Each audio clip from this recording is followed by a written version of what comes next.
My sister-in-law, now mute and bedridden, was entrusted to my care by my in-laws, who had decided to take a vacation in Hawaii. Just before departing, my husband Jack made it clear that taking care of her was my responsibility, emphasizing that I shouldn't slack off. As soon as Jack and his family left for their vacation, my sister-in-law, surprisingly, sat up and suggested that we get going too. My name is Lisa, and at 29, I had abandoned my teenage dream of becoming a pop star, realizing its fleeting nature. I ended up in my late 20s, dating Jack, whom I met through a friend, largely due to my mother's persistent desire to see her grandchild.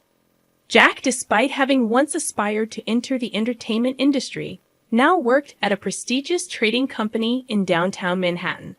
After college, I had worked at a bank until I got married, at which point I quit my job. On a visit to Jack's parents' house, I learned about his younger sister Lucy, who, as a child, had contracted encephalitis from influenza, leaving her mute and bedridden due to brain damage. Lucy's mother had primarily cared for her, but surprisingly, Lucy and I got along well, communicating through sign language. Over time, I naturally picked up sign language, and our bond strengthened. Despite this, my mother-in-law, who was quite different from Lucy, was consistently sarcastic and critical of me. Jack and I lived in a condo about 30 minutes away, yet my mother-in-law would occasionally show up unannounced, nitpicking and issuing traditional instructions like keeping Jack's shoes clean and neatly folding laundry. She referred to Jack as Jackie and insisted on outdated practices, such as not going to bed before him, regardless of how late he got home. During our dating and early marriage days, Jack had always been kind and never disagreed with me, despite his mother's influence. Initially, Jack was incredibly considerate. If I mentioned feeling unwell and suggested having dinner outside, he readily agreed. Likewise, if I expressed interest in a designer bag, he would purchase it for me the following month. However, approximately a year into our marriage, Jack began to change, or perhaps reverted to his former self. He started coming home late from work, consistently smelling of alcohol. On weekends, Jack claimed increasing work responsibilities, making him too busy for family time. Oddly, even during visits to his parents' home, he would decline my invitations to join him. Frustrated, I decided to confront him about the growing distance between us. "Jack, you've become so distant lately. It feels like you're a completely different person," I expressed. Jack glared briefly before dismissing my concerns. "That's not true. You're overthinking things," he replied. Unconvinced, I pointed out that he rarely spoke to me anymore. He told me to stop bringing it up and walked away, ending the conversation abruptly. One Sunday, Jack surprised me by announcing he was going home. This was a departure from his usual refusal to have me accompany him on such visits. Eagerly, I offered to join him, expressing a desire to see Lucy as well. Jack's reaction was mixed, and he remarked on our seemingly close friendship. Despite his subtle grimace, I drove us to Jack's family home in Nebraska. Along the way, we stopped at a bakery to buy pastries as a gift. Jack's mother, who typically frowned at my presence, lit up upon receiving the pastries. When we arrived, she greeted us with a frown, as if displeased to see me. Undeterred, I handed her the pastries, and her expression changed like a child receiving a cherished toy. Curious about Jack's father, I inquired about him, learning he was out at a meeting. Jack's mother asked if I needed something, to which I replied that I didn't, just having something on my mind.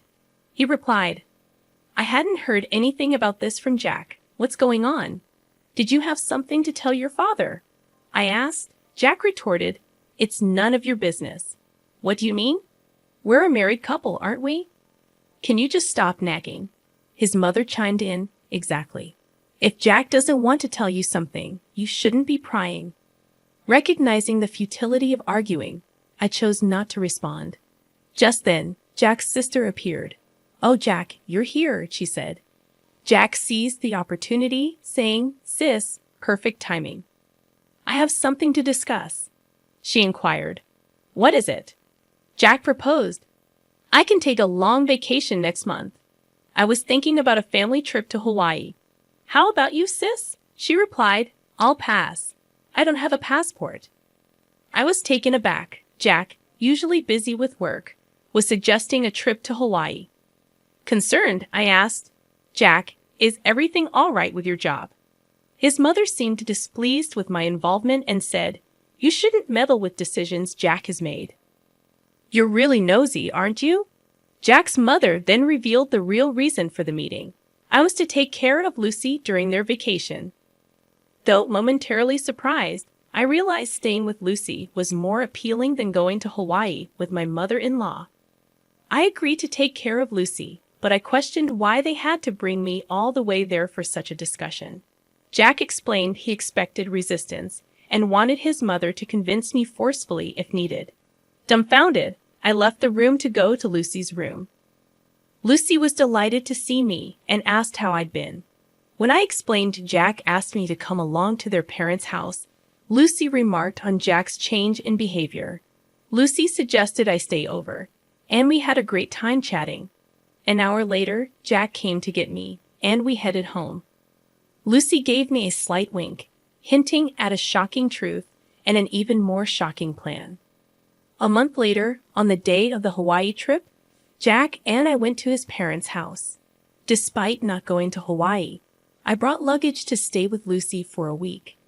As departure neared, the family insisted that taking care of Lucy was my job, and my mother-in-law added, Please get along well with Lucy. It's better for you to stay here, isn't it? If anything happens to Lucy, it's all your fault. Unfazed, I returned to Lucy's room. At that moment, Lucy sprang up energetically and called out, Come on, let's get going. This echoed a recent conversation where Lucy revealed she could walk and converse, a secret she had kept since last year. I suppose, why have you been hiding this from the rest of the family? Lucy began sharing an unexpected tale, saying, Actually, my father and mother are both remarried. I'm my dad's child from his previous marriage, and my sister and brother are from my mom's side.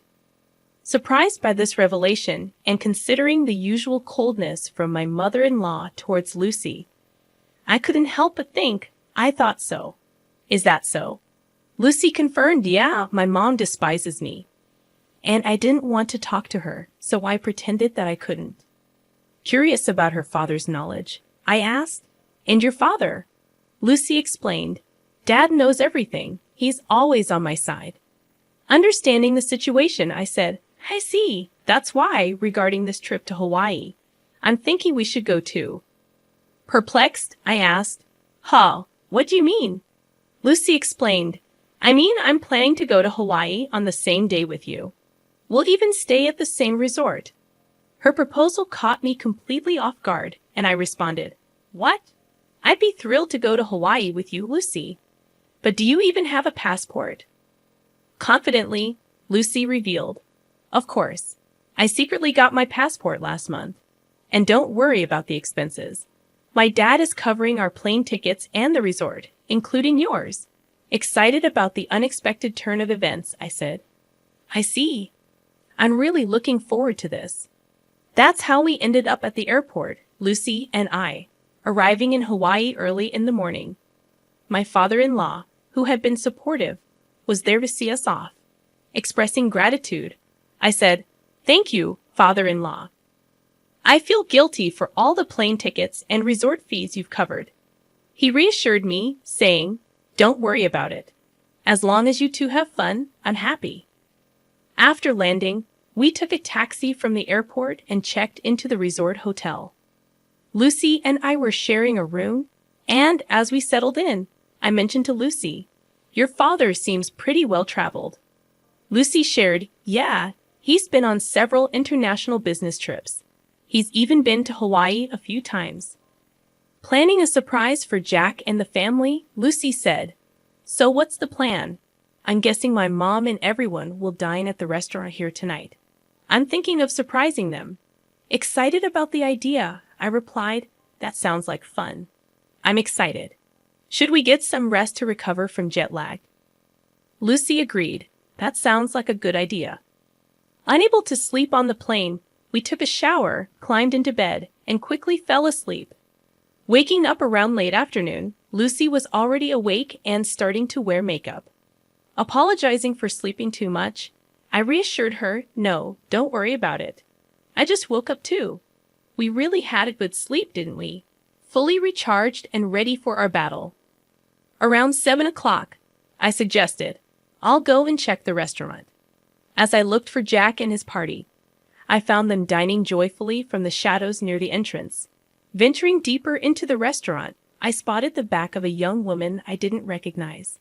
This puzzled me, as there hadn't been such a woman when they left Jack's parents' house. Straining my ears, I could intermittently hear Jack and my mother-in-law's voices. "I'm glad it's not that woman today. Yeah, I really drew the short straw. She's tainted my family record. If only we had an elegant daughter like her from the start. I want to divorce her and start fresh soon. Try to find a reason for the divorce and extract hefty alimony from that woman. Even without a cause for the divorce, it's fine. I can fabricate as many as I want. She's so bad that I want to throw her in the trash. I want to see my grandchild from you and her." My mother-in-law was giving the woman a smile she had never shown me before. I was driven by the urge to step forward and see the woman's fate, but I held it in. I returned to my room and told Lucy that it took a while. "I'm sorry. I saw something shocking. Jack brought a woman that I've never seen before." "What?" I was about to scream. Jack and my mother-in-law were continuously bad-mouthing me, and Jack even said he would find a reason for divorce. That's terrible. Jack called me a bad catch, but seeing him with another woman, I felt relieved. Now I can divorce him outright. That's a good thing. Shall we make our entrance then? Lucy and I headed towards the restaurant hall. When we entered the restaurant, we requested to sit near Jack's table and were able to get a seat quite close to them. They didn't notice our arrival as we were sitting quite close. We could hear their conversation, which was still filled with derogatory comments about me. I was amazed and ended up giving a bitter smile at how they could badmouth me indefinitely. Seeing my face, Lucy gave a nod with a smile, a cue for us to begin our counterattack.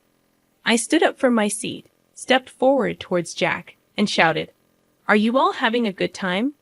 I'll never forget the look on Jack and my mother-in-law's faces at that moment. Their mouths agape and eyes wide open. They froze for a few seconds. After a few seconds, my mother-in-law finally spoke. "Why are you here? And how did Lucy get here without a wheelchair?" At her words, Lucy stood up, gave my mother-in-law a smile, and said, "I don't need a wheelchair. Thanks to you, my body and speech have returned to normal. I must have caused you quite a bit of trouble for a long time." "Lucy, when did you regain your ability to speak?" "I wonder when that was. Maybe last year." "Then why did you hide it until now?" "Because it was better if you guys continued to believe that I couldn't speak. You and Jack were speaking ill of me earlier, weren't you?" My mother-in-law's face turned pale in an instant. "What do you mean?" she asked. "Yeah, we weren't saying anything bad about you, Lisa," Jack retorted. "That won't work. I recorded everything on my phone. Do you want me to play it back right now?" I countered. My mother-in-law fell silent, but Jack stood up. "Lisa, you've been causing me trouble all this time, and now you're making these outrageous claims," he barked. Jack was the one making absurd claims, so I retaliated. "Once I return back home, I'll immediately contact my lawyer to initiate our divorce procedure. You can't deny the fact that you're on a vacation abroad with another woman. Plus, you described being with me as drawing a blank lottery ticket. So, I expect you to demonstrate sincerity by paying a hefty compensation for that comment," I declared. At my words, my mother-in-law seemed to acknowledge her defeat, and her attitude abruptly changed. "Lisa, dear, I really like you. Please try to get along with Jack. This woman is not involved with Jack," she pleaded. "I'm sorry, but I can't do that. Since I am a blank lottery ticket, I cannot live with Jack. Please enjoy your time with this woman. Oh, and I might also seek compensation from her." "Isn't that exciting?" I smirked. The woman in question turned pale and began to tremble upon hearing my words. Unfazed by the public gaze, Jack fell to his knees and pleaded, "Lisa, I beg you, don't make this a big deal." "My company has strict rules about this," he implored. "What's that?" "You don't sound sorry at all," I replied. Jack appeared taken aback, then tried again. "Lisa, I beg you. Forgive me. If my company finds out, I'll lose my job," he confessed. "Though your place sounds better now, I will never forgive you. You are married, and yet here you are on an overseas trip with another woman," I said firmly. Upon hearing my words, my mother-in-law also fell to her knees next to Jack, pleading, "Please forgive my son," tears streaming down her face. By this time, all the other customers were watching us, and the restaurant manager started walking towards our table.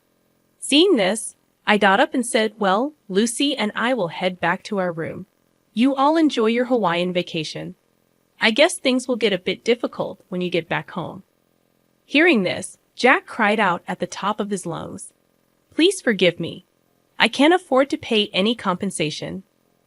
At his loud outburst, the restaurant manager frowned, instructed something to a nearby staff member, and then briskly told Jack something. It was a polite way of telling him that he was disturbing the other guests and needed to leave. However, Jack was taken aback, not understanding the manager's words.